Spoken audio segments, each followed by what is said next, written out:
नमस्कार, हमारे साथ है पुरुषोत्तम मिश्रा और आज हम इनसे बात करेंगे बजट 2026 के बारे में।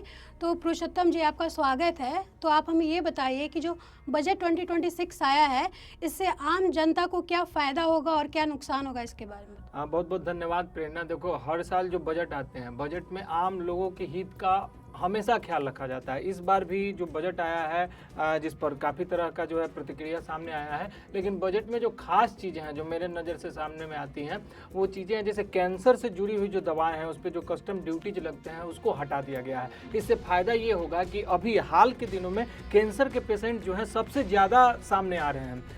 कारण भी बहुत सारे हैं, उनके पैरामीटर्स भी अलग हो गए। अब कैंसर जो है इन्वायरमेंटल पॉल्यूशन के कारण भी हो रहा है, तो इस कारण से, और कैंसर की दवा सबको पता है कि बहुत महंगा मिलती है, तो कैंसर के दवा पर से कस्टम ड्यूटीज हटा दिए गए हैं। तो इससे फ़ायदा ये होगा कि जो 17-18 दवाएं हैं जो दूसरे जगह से, दूसरे देश से यहाँ आती है, तो वो दवाएं सस्ते मिलेंगे, जिससे कैंसर जैसे जो है जटिल बीमारियों का इलाज जो है कम पैसे में जो है लोगों तक पहुँच पाएगा और लोग जो है उन दवाओं को खरीद पाएंगे। पहला फ़ायदा ये दिखता है। दूसरा फ़ायदा ये दिखता है कि जो टैक्स का जो तरीका था, जिसमें लोग टैक्स भरते भरते जो है राहत नहीं पा रहे थे, तो उसमें भी बहुत रियायत बढ़ती गई है। उसके बाद में महिलाओं के सशक्तिकरण को लेकर, वुमेन एम्पावरमेंट को लेकर के भी बहुत सारा ध्यान जो है दिया गया है। लेकिन बात यह है कि हर साल बजट आती हैं, 24 में, 25 में, अब ये 26 में, लेकिन जो चीज़ें बजट में होती हैं उन चीज़ों का इम्प्लीमेंटेशन पूरे एक साल तक सही तरीके से होता है या नहीं होता है, ये बड़ा अहम होता है। अभी हम चर्चा कर रहे हैं कि बजट आया है, बजट में ये होगा वो होगा, लेकिन आप देखिए दूसरी तरफ इस बजट में आपने कहा क्या घाटा होगा। रोजगार के अवसर आपको कहाँ दिख रहे हैं? बजट में ये एलोकेट कहाँ हो रहा है कि ये चीज़ें इस पूरे साल में इतने लोगों को इतना रोजगार देना तय मान लिया गया है, इस तरह का कहीं नहीं दिख रहा है। तो ये सबसे बड़ा घाटा है, क्योंकि जिस तरीके से अपने भारत देश की आबादी बढ़ रही है, जिस तरीके से स्किल्स डेवलप्ड लोग हो रहे हैं, लेकिन उनके पास सबसे ज़्यादा दिक्कत क्या है? अनएम्प्लॉयमेंट है, रोजगार नहीं है। तो आप कितना भी स्किल डेवलपमेंट का काम करा लीजिए, उनको ठीक कर लीजिए, हेल्थ अवेयरनेस का काम करा लीजिए, सारी चीज़ें ठीक हो जाएंगी, लेकिन जब रोजगार नहीं होगा, इन सब चीज़ों के बाद भी आप, कितना हास्यास्पद है कि आप लगभग 85 करोड़ लोगों को आप मुफ्त में राशन देते हैं। जो भी चीज़ें सरकार आम लोगों के लिए लेकर के आई है, उन चीज़ों को आप इम्प्लीमेंट करके अगले साल के बजट में आप ये पेश करें कि देखिए हमने जो बजट लाया था उसका 99% काम हमने कर लिया, 75% ही कर लिया। पिछले बजट का क्या हुआ इस बार कोई नहीं बता रहा है। पिछला जो बजट आया था उसका कितना परसेंट काम हुआ, कितना परसेंट काम बाकी, इस पर तो चर्चा नहीं हो रही है।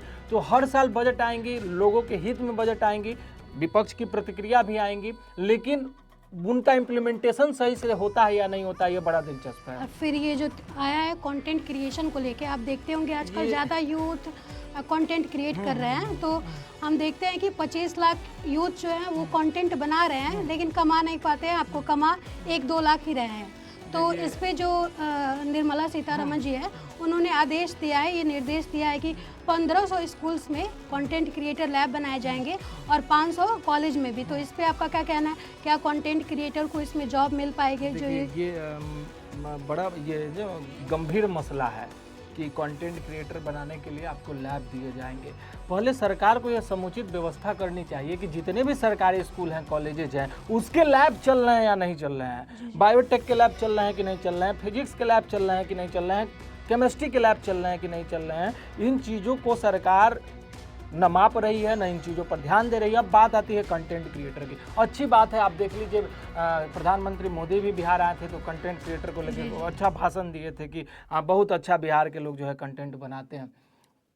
पूरे देश में हर एक राज्य के लोग बना रहे हैं। लेकिन एक बात बताइए, कंटेंट क्रिएटर लैब बना देने से आप कहीं ना कहीं जो कंटेंट क्रिएटर करने वाले लोग हैं, क्या आप उसको सेंट्रलाइज नहीं कर रहे हैं? क्या उन चीज़ों को सेंट्रलाइज करके एक जगह बसते? अब एक बात बताइए कि सरकार के द्वारा बनाए गए कंटेंट क्रिएटर लैब में जो कंटेंट क्रिएटर बनाने वाला व्यक्ति होगा, जो कंटेंट को जनरेट करता होगा, क्या वो सरकार के खिलाफ कंटेंट बनाएगा? ये नहीं गंभीर सवाल है कि नहीं है? जी, जी। नहीं बनाएगा। तो पूरी दुनिया सोशल मीडिया पर आके स्थापित हो गई है, सारा एस्टेब्लिशमेंट सोशल मीडिया के ऊपर है। तो जब सोशल मीडिया के ऊपर में सरकार का कंट्रोल हो जाएगा, सरकार मेरी मंशा यही दिखती है कि सरकार चीज़ों को अब सेंट्रलाइज कर रही है। सेंट्रलाइज इन द सेंस कि आप हमारे छत के नीचे बैठ करके हमारी बुराई तो नहीं कीजिएगा। आपने कंटेंट क्रिएटर लैब बना दिया, वहाँ आपने एनिमेशन का काम सिखाया, कंटेंट क्रिएटर का काम सिखाया, ग्राफिक्स का काम सिखाया। अब वहाँ आप जब काम सिखा रहे हैं तो सरकार को साथ साथ ये भी पेश करना चाहिए कि उन कामों को हम कौन सा मंच देंगे, यूट्यूब का मंच देंगे या फेसबुक का मंच देंगे। तो ये तो मंच पहले से है, सोशल मीडिया प्लेटफॉर्म ना, तो ये भारत सरकार का है। तो आपने उसको प्लेटफॉर्म देने के लिए आपने अपना इंडियन गवर्नमेंट का कोई मंच तैयार किया है, या फिर जो कंटेंट क्रिएटर का काम करेंगे, जो एनिमेशन डिजाइनिंग का काम करेंगे, तो क्या सरकार जो है अपने जितने एडवर्टाइजमेंट का काम करवा रही है उन्हीं लोगों को देगी? ये भी एक गंभीर सवाल है। तो इन चीज़ों को सरकार क्लियर नहीं कर रही है। कंटेंट क्रिएटर करने के लिए आप लैब बना देंगे तो उसके लिए वो कौन सा प्लेटफॉर्म यूज करेंगे? तो वो तो कर रहे हैं पहले से, यूट्यूब का काम कर रहे हैं। और इन चीज़ों के लिए लैब बनाने की आवश्यकता अगर पड़ रही है, आप डेवलपमेंट की दिशा तय कर रहे हैं कि यहाँ लैब बनेगा, बच्चे सीखेंगे, स्किल डेवलप करेंगे, तो स्किल डेवलप करके जाएंगे कहाँ? ये सबसे अहम सवाल है। स्किल जब डेवलप्ड हो जाएगा, मान लीजिए कि इतने सारे कंटेंट क्रिएटर का लैब बनेगा, वहाँ जा करके बच्चे ग्राफिक्स डिजाइनिंग सीखेंगे, वीडियो एडिटिंग सीखेंगे, कंटेंट बनाएंगे, तो उन कंटेंटों को वो कहाँ अपलोड करेंगे? यूट्यूब पे करेंगे। तो यूट्यूब पे करेंगे तो यूट्यूब का तो अपना नॉर्म्स है, वो तो केंद्र भारत सरकार का है नहीं, भारत सरकार के अधीन है नहीं, फेसबुक भारत सरकार के अधीन है नहीं। तो सरकार को इसके साथ साथ ये भी तो बताना चाहिए कि हम ये व्यवस्था कर रहे हैं, तो इन व्यवस्थाओं को इम्प्लीमेंट करने के लिए हम और भी प्लेटफॉर्म्स ला रहे हैं। जैसे कि हम देखते हैं आज चाइना का खुद का यूट्यूब, फेसबुक सब है, तो वैसे ही भारत सरकार को इसके बारे में सोचना चाहिए। आपने बता दिया कि हम आपको सिखाएंगे, लेकिन आप जब हमें सिखा देंगे तो हम उन चीज़ों को इम्प्लीमेंट कहाँ करेंगे? आप अच्छी बात है सिखाएंगे। और आप देख लीजिए कि सोशल मीडिया का ज़माना है, मुझे नहीं लगता कि कंटेंट क्रिएटर के लिए जो है लैब खोलने की ज़रूरत है। बच्चे जो है आजकल तीसरे चौथे क्लास के बच्चे खुद ही जो है कंटेंट क्रिएटर का काम करने लगे, स्वेच्छा से उनके अंदर जो है सेल्फ डेवलपमेंट हो रहा है और कंटेंट का काम कर रहे हैं। लेकिन ये एक अलग मसला है, इस पर कभी हम लोग बहुत अच्छे से चर्चा करेंगे और बहुत डीप चर्चा करेंगे कि पावर का सेंट्रलाइजेशन करना, सारे सोशल मीडिया पे जो कंटेंट अपलोड हो रहे हैं, क्या उसको सेंट्रलाइज करने की मंशा तो नहीं है? एक गंभीर सवाल है, इसके बारे में हम लोग आगे बात करेंगे। जी, बहुत बहुत धन्यवाद। Thank you.